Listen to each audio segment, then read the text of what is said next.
Sovereignty is really a platform show that celebrates and highlights the brilliance and diversity of work by contemporary Aboriginal and Torres Strait Islander artists. We were especially keen that the exhibition was polyphonic, that it involved many voices across generations, and to construct the exhibition in a way which linked art and society, community and family, politics, history and culture. Alongside contemporary works by artists from South East Australia are some important historical works, including the work of William Barrett, a wonderful painting of ceremony from the 1880s or 1890s, which really is very much an assertion of cultural identity, and also two artefacts made by William Barrett, a club and a shield, which very much speak to questions of colonial resistance. So Stephen Rowe is a really exciting artist. He's a Tangwarang man and works in a really beautiful, contemporary way, where he's incorporating street life with a fine sort of art perspective. But there's a sense of irony there that he's able to portray without being sarcastic. The two eel traps by Ani Bronwyn Razin. He's a Gunditjmara woman and elder and has really mastered the craft of eel trap weaving and continues this practice that is tens of thousands of years old. And she was really honoured to be a part of this exhibition, to be presented as an artist, not just a weaver.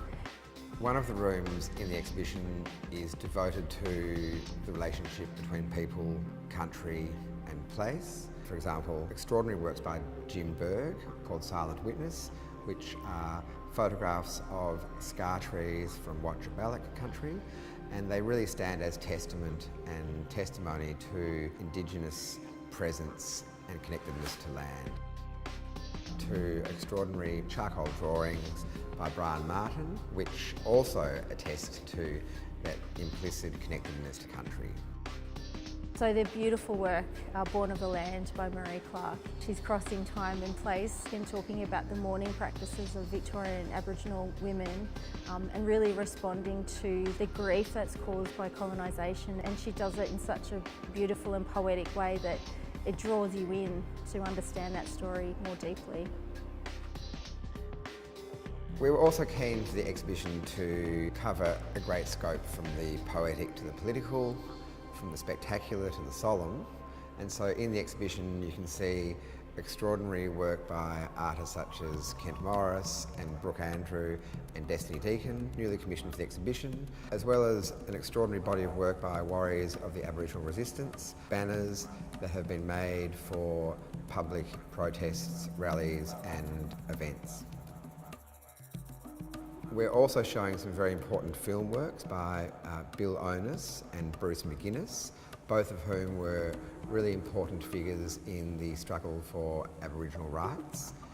And we're showing over 187 photographs by Lisa Belier, who is much loved and well known as a poet and radio broadcaster, but also took over 20,000 photographs in her practice. Working with Max on Sovereignty has been a really fantastic experience because it needed that collaboration of voices, from a Western and institutional perspective and an Indigenous one. It was really important that the exhibition be collaborative, reciprocal. The process of involving Paola as well as an Indigenous advisory group has really been a rewarding, lively process, which has also brought new knowledge and processes into the curatorial methodology.